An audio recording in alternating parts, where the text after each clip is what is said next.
You're not imagining it. It's taking longer to find a new job.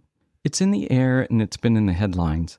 People looking for a job, especially at the mid and senior levels, stay on the market for longer stretches.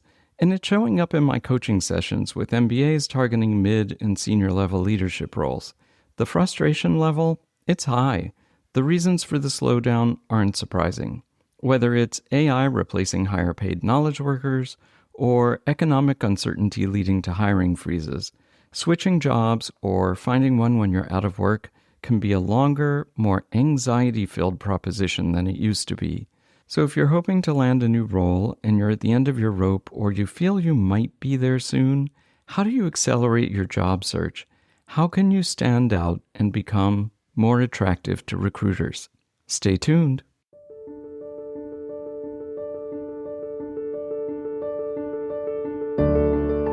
I'm Doug Lester, an executive coach and career strategist to MBAs and ambitious professionals. I've worked one-on-one with well over 1,000 people, helping them craft compelling work-life narratives and advance satisfying, meaningful careers. When it comes to your career and your life, if you don't craft your own narrative, then someone else might do it for you, and you might not like what they come up with. So let's work together on your narrative now. So you're looking for a new job and your search is taking longer than you'd like, and you want to stand out and be more attractive to recruiters. Here's how not to do it. Don't broaden your positioning in the marketplace. Don't make it less specific or less specialized. If your gut tells you to do that, then it's probably leading you in the wrong direction. If you're like many of the people I coach who are facing an extended job search, your instinct might be to broaden your appeal. You start thinking that your resume and LinkedIn profile position you too narrowly. Recruiters and hiring managers are passing you by. As a result, you assume they must be looking for candidates with broader or more general profiles. That has to be why the recruiters aren't calling, right? So you listen to your gut and you make your positioning in the marketplace more general and ultimately more generic. But if you do that, you're unintentionally prolonging your job search. Here's why. I've seen this from an insider's perspective before becoming a full-time executive and career coach. I was a recruiter at a top executive search firm, and when we started a new search, I'd hear some version of the same micro-monologue from our lead client. I could practically count the minutes, maybe even the seconds, before they said it. Here's what it was. I'm going to pretend to be the client now. Our organization is at a unique point in its history, facing a unique set of challenges, and we need a leader who has already overcome those challenges in an organization like ours, preferably several times. That's it. It was simple and direct, and it had a huge influence on how we searched for and evaluated candidates. As recruiters, we weren't looking for someone with experience as a general manager who could, and I'll put this in quotes, do anything. We were looking for someone with credible, focused leadership experience who had already overcome the specific challenge or challenges our client was facing, and they needed to have done it in a reasonably similar role. Not always exactly the same role and in an exactly similar business to our clients. It didn't have to be an exact match, but it had to be close. That was what made someone stand out when we were researching potential candidates, and that's what earned them a spot in our candidate pool. That pool wasn't populated by a bunch of quick learners who could do anything. Now, the people we ultimately recruited might actually have been quick learners. They probably were.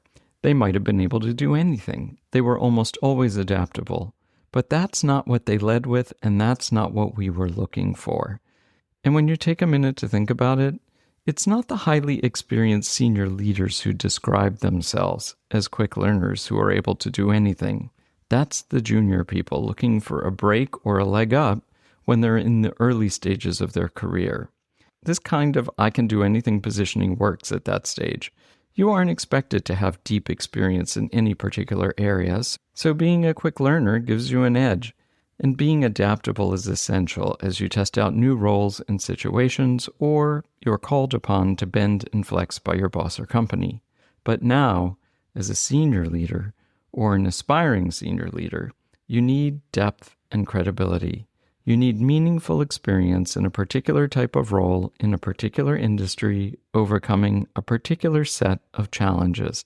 That's your depth and credibility. You need to be more focused to be competitive in a tough market, and that's what recruiters are looking for. Someone with credibility and depth in the type of role they're trying to fill.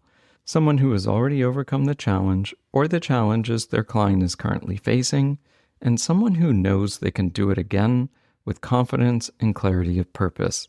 So what might a more focused positioning look like? Here are some examples. A startup operations leader who can establish the structure, systems, and processes that position a high-potential new business for growth. Here's another. A visionary CEO who can transform a legacy consumer brand that's struggling to stay up to date and relevant. And another. A data-driven CMO who can leverage customer analytics to revitalize a stagnant SaaS product in an increasingly crowded marketplace. Now, you may have noticed that while these positioning statements are fairly specific, none of them is especially limiting. In fact, each one points to a fairly common business problem that many companies face. And by putting the emphasis on a relatively common challenge, you can earn trust with executive recruiters and the other gatekeepers to your career advancement without pigeonholing yourself. If you think back to the examples I've suggested, none of them are especially pigeonholy. Every new business needs structure, systems, and processes to grow without spiraling out of control. Most legacy brands at some point find themselves struggling to stay relevant. And is there a SaaS product in existence that couldn't benefit from a little customer analytics to be more competitive? It's just like when I was working in consumer products marketing, a prior line of work that I often draw on in my coaching practice. A product needs to communicate a positioning that gets a target thinking that this product is for someone like me. To do that, you need a little specificity. In this case, the product is you, and the target is the hiring managers and executive recruiters, and they need to be able to identify fairly quickly that your positioning is the right match for their or their client's current challenges. So fight your gut instincts, at least when it comes to your positioning in a tight job market. It's a bit like investing in an economic downturn. When your emotions and your gut tell you to sell, it might just be the time to double down and buy more of what you already have. Thinking about your own positioning in the market, what challenges have you already overcome in a leadership setting? And would you want to overcome them again? If the answer to that last question is yes, then double down on those challenges as you draft your positioning and craft your personal narrative.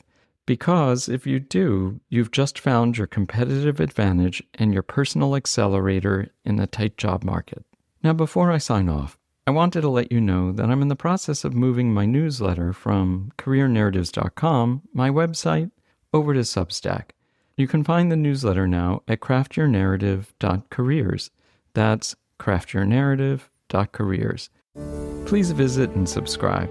I'll be using Substack as a place to experiment and maybe try a few new things. So visit craftyournarrative.careers, or if you're already on Substack, just search for me, Doug Lester. I'd love to see you there.